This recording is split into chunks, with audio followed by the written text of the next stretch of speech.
thank you all for coming, and thank you all for being so interested in not only in your community, but especially some of the heartbeats of our community. And the heartbeats of our community are our schools often. There's other things too, but tonight we're going to concentrate on our schools and really listen and talk and have a respectful conversation about what it is that's going to keep them great, what our barriers are, what the realities of our public school systems are right here in Spring Green and our surrounding areas. So as you know, my name is Representative Karen DeSanto. I am a brand new representative. I've been in this role for 14 months, crushing it, I might add.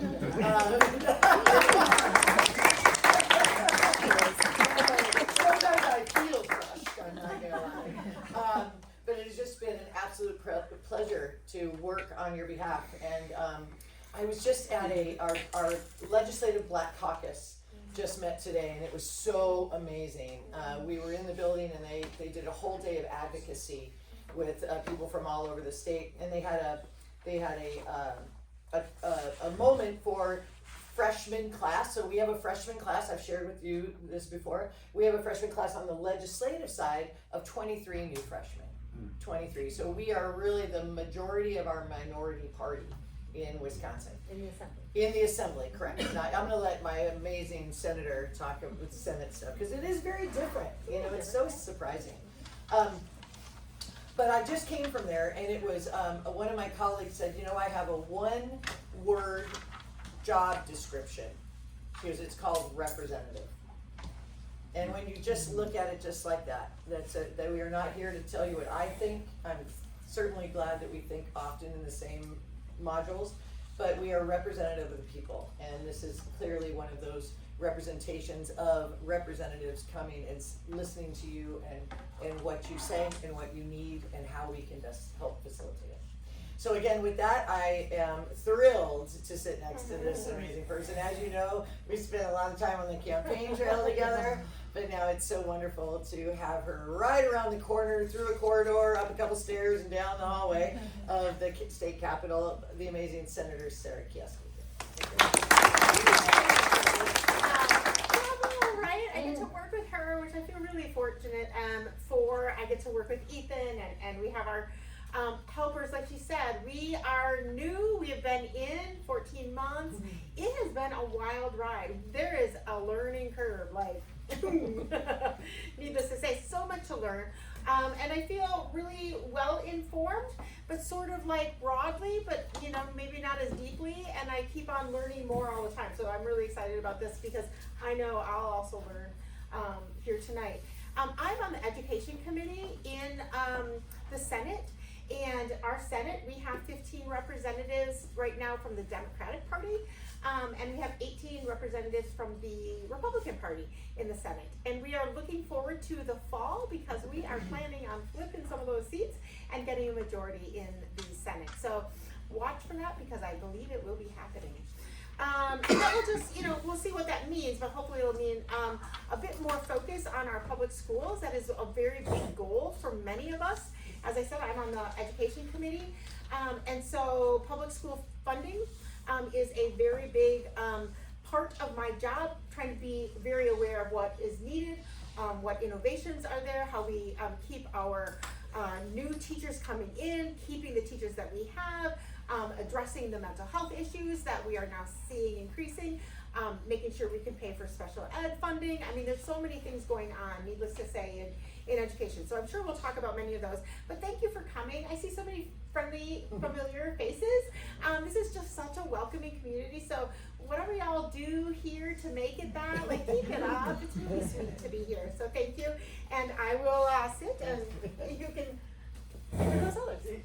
Thank you, Sarah. So today we wanted to have a community conversation. We reached out to these amazing people. I'm going to go ahead and introduce them as a whole, and then we'll get started with some conversation about it. So first I'd like to introduce Brian Cray. Did I say that right? Cry. Okay. Yeah. Is that what, now I'm going to remember. Yes. Brian, I know probably many of you know him, but he has been very instrumental in helping me understand the needs of the school district in River Valley. incredibly so. He's a wealth of information. He is your operations and finance director in the River Valley School District. Brian is one of the reasons why we wanted to kick off this type of listening session here, because of the fantastic job that he does and the collateral things that he collects to share with us to just make it understandable. In his role, it's extremely complicated, school funding. So he really can break it down for us to truly understand what it means, not only to the school and to the citizens in this area. He has a wealth of knowledge on all of these issues, so we're super appreciative of his time and his acceptance of this invitation. So thanks, Brian. Next to Brian is my dear new best friend. This is Representative Joan Fitzgerald. Joan is a representative of the 46th Assembly District, which includes Fort Atkinson. She can tell you probably a little bit more about herself too. So she's come a little bit of a distance today. Joan is a former school teacher and a very passionate advocate for public schools. She also happens to be one of the 23 new freshman legislators in our state assembly. She's also in the West Wing with me. We have our little West Nest of new legislators, all women, by the way. Thank you. She's also the lead author on Assembly Bill 495, which will increase general school aid, which you're going to hear about more shortly. So here's one of the things that I've learned and have always known, but it's really been driven home since taking this representative position, is I do not know, like Sarah mentioned, we don't know. We have broad strokes of information. There's a lot to learn and understand about our state and our district. So we surround ourselves with the experts, and Joan and Brian are one of those experts when it comes to education. So she, when I asked, we reached out on the idea, she said, I'll absolutely be there. And that's one of the things that our freshman class is doing, is we're working very collaboratively with each other throughout the state on a variety of issues. So thank you very much, Joan, for taking the time and being here. And then we've got Eric. Look at Eric. All right, Eric Ferguson, he's a former school board member. So he, and a business owner, if I'm not mistaken, and a business owner here in Spring Green. Again, the idea of this panel is to give different perspectives and different language and different ways that we can see how education works in our state. So with that, we will go ahead and get started with Brian to kick us off. Thank you. Yeah. I just want to preface this with I am not a politician. Everything I'm going to say I put in the local newspaper or in a monthly newsletter about our school district and education funding. So with that, I'll reference this document because this was shared. On the side that says school funding in the state budget, those top two boxes, I think the first thing to understand is the very complicated piece of school funding. And schools are funded primarily through two sources. Local property taxes, which you're all aware of, and then general state aid, which was just mentioned. Those two things combined make up our revenue limit, which I like to compare the revenue limit to a cup.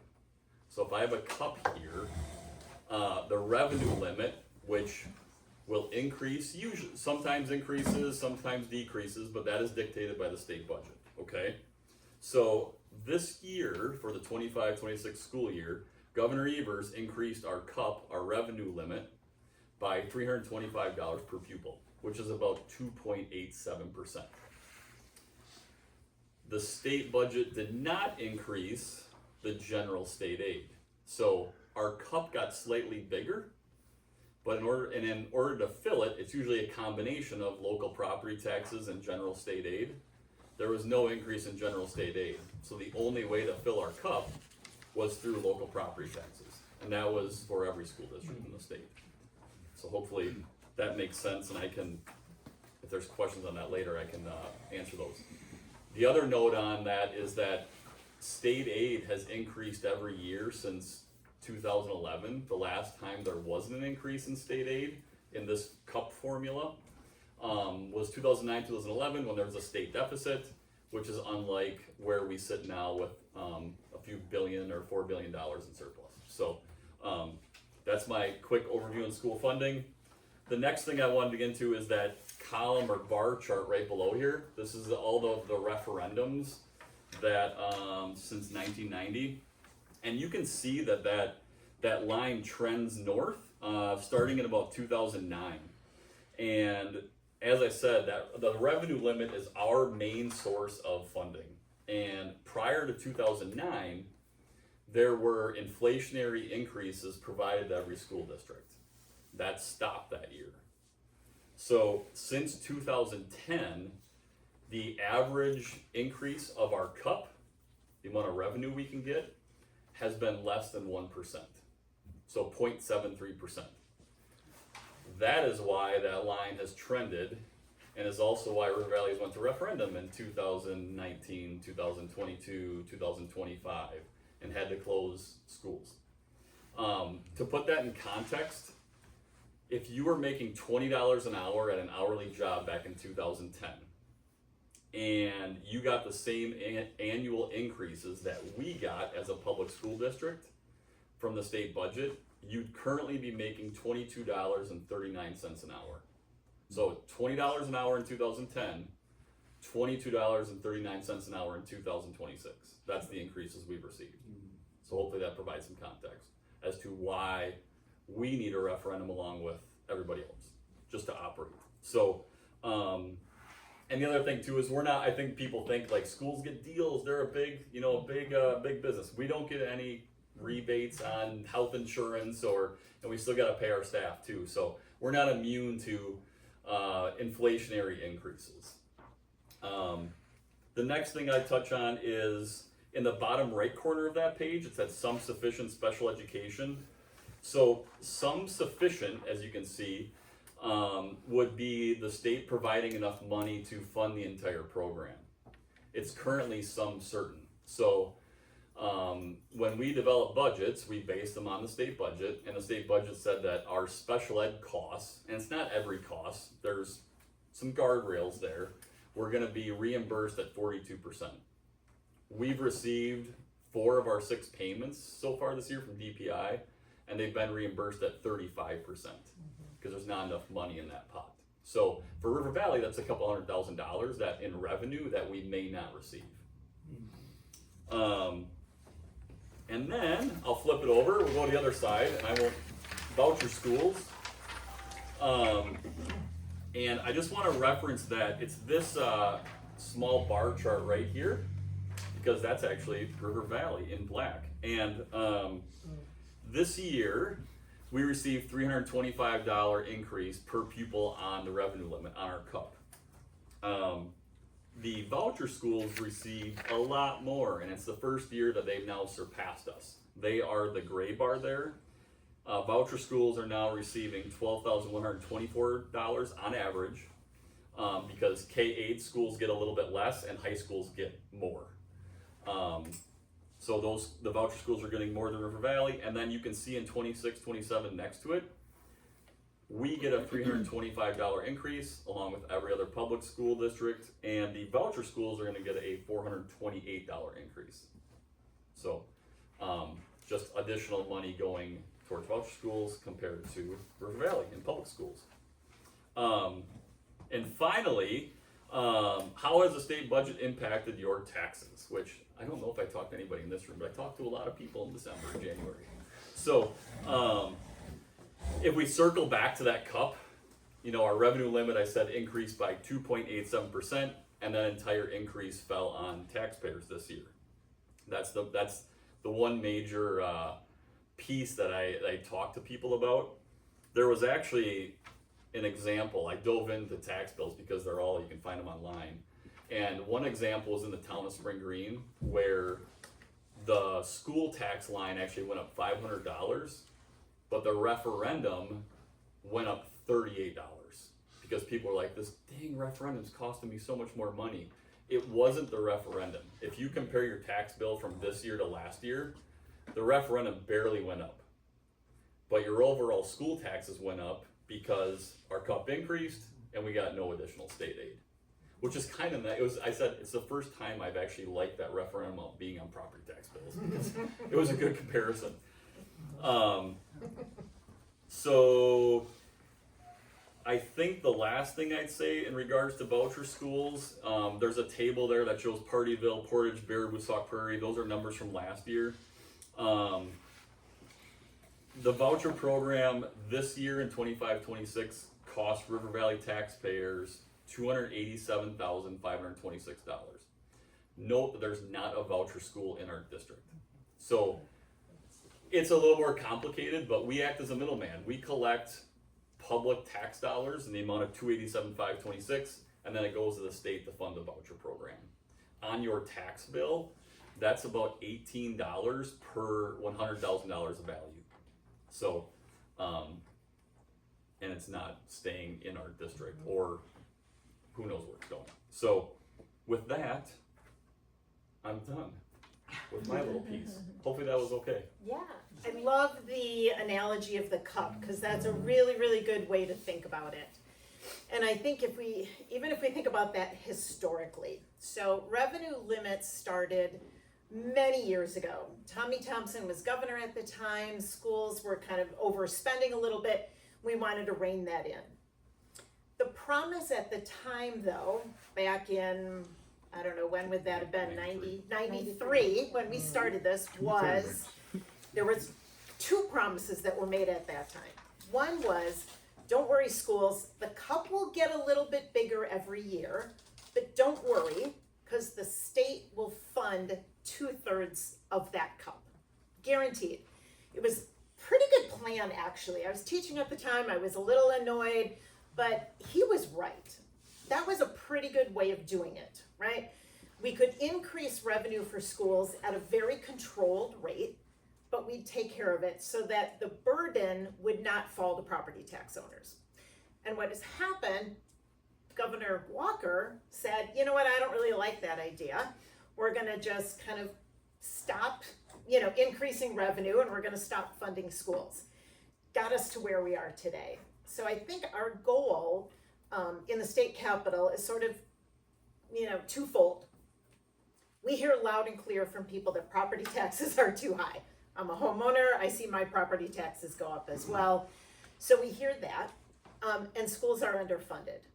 The state can sort of solve that problem. We can start funding schools in a better way, which will ultimately lower your property taxes. And that is exactly what we have proposed. On the sheet, there's a couple of bills there that I'll just highlight as sort of solutions to this problem. There's general aid funding and special ed funding. And we really need to increase both of those in order to get schools back to where they need to be. So AB 495 would bring back some of that general aid funding to make sure that schools had just enough money, right, to keep open, pay your teachers, all of that. And then the other bill, AB 859, as mentioned, would make sure that the promise made in the state budget of 42%, that we met that promise, that we put some money behind that. None of that is cheap, right? That's not a cheap thing for us to do. I understand that, it's a lot of money, but the state has some money right now. And one of the things I think I've learned in the last year is we make a lot of choices at the state level on where to spend our money. And we can start making that choice that education is our priority. There is money there. We have resources. Don't let anyone tell you that we don't have at least some resources to fund public schools. We just have to choose that that's our priority. We've spent a lot of tax credits on business development and sales tax exemptions and all that kind of stuff. And we've spent a lot of money on voucher schools. Probably more than we can afford to spend on voucher schools. That's a choice that was made by prior legislators. So we need to make some headway in funding our public schools. But I think in addition to funding, you said you didn't want to be political. I'll get a little political because I can. voucher schools, there are a lot of issues with voucher schools. There's a lot of issues with how we fund them. As we look forward to what we're doing with voucher schools, there are things we need to do to cap how many kids can be in there. That cap, right now I believe it's 10% of your enrollment, am I right? Can go to voucher schools and you have to pay for them. That cap is coming off, which means it could just be as many kids as you want to go to that school to qualify for that voucher money. And as indicated, River Valley's a good example. What you are spending per student in your public schools is less than what you are spending on kids going to voucher schools. That is a disparity that we need to fix, whether you agree or disagree with whether voucher schools should be a thing. There are certain things we can do to make sure that our money is well spent. And that's the other part of, I think, Representative and Senator would agree with me. Our goal is to make sure that your tax money is being used in the best possible way. And so there are things we need to do about voucher schools. There are some other bills we've got out there related to voucher schools, just trying to rein in some of that spending, because it can get out of control really quickly. In states that have just kind of opened up their voucher program, it's unsustainable. I mean, we just don't have the money to do that. So we need to make some choices. And my argument would be public schools are number one. Other schools, if we have the money, great, let's fund them, but public schools have to be number one. So I've got lots of information about lots of bills. If we want to get into the weeds, if anyone's interested in knowing what other legislation, there's a ton of it, but I'll kind of stop there. I could talk for a long time. I was a teacher through Tommy Thompson, through Scott Walker, all the way up to today, and so I am fairly passionate about making sure we recognize how important public schools are. Mind sharing your perspective as a school board member and business owner? Well, as a former school board member, I got out of there just when things really got a little bit rough, and it was a very frustrating time.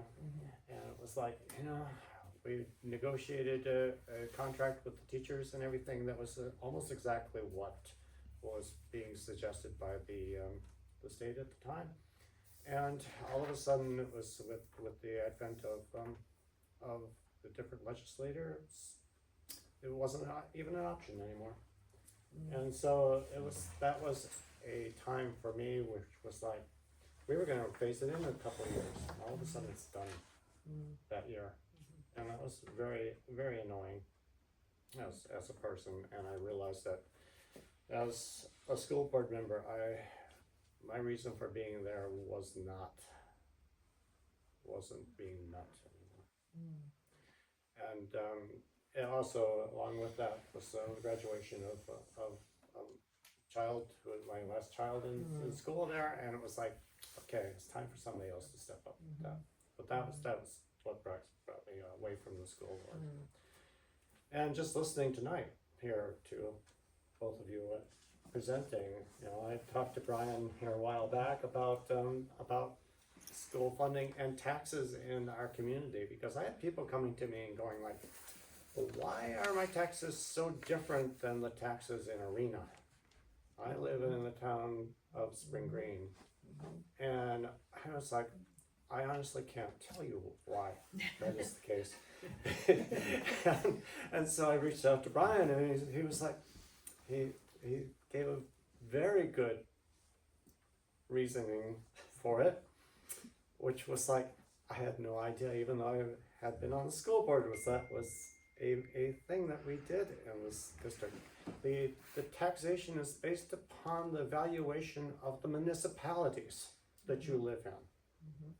And so someone living in Arena saw very little tax increase because their municipality valuation is relatively small, as opposed to Spring Green Township, which saw a large increase in their evaluation. And so all of a sudden it was like, okay, I suddenly had a piece of the information that I had not known, and I hadn't been able to answer to people, and I was like, well, that's a whole different thing there. And that's, so that was an important thing. And now as I listen to them talking about voucher schools and the cap that was, that's on there, and I'm realizing that this was a political thing about not raising the valuation of it. We were gonna really just kind of stick it to the Democrats. And, well, if they raised the rate, well, that, some of that's due to that 300-year thing. Well, yes and no. And it's like, so all of a sudden, we have a larger cup, we're not gonna fill it anymore. Okay, well, now here we are. Larger evaluations. Oh, yeah, okay. It's kind of coming together. Then all of a sudden hear that we're actually funding our charter, not charter schools, but our voucher schools better than what we're funding our private schools. And it's like, then I go like, hold it now. How did that happen along the way? Because that's not even a fairness thing. That's like, but then again, we all know about fairness. So yeah, this is so all of a sudden I'm like got a lot of thinking I'm doing.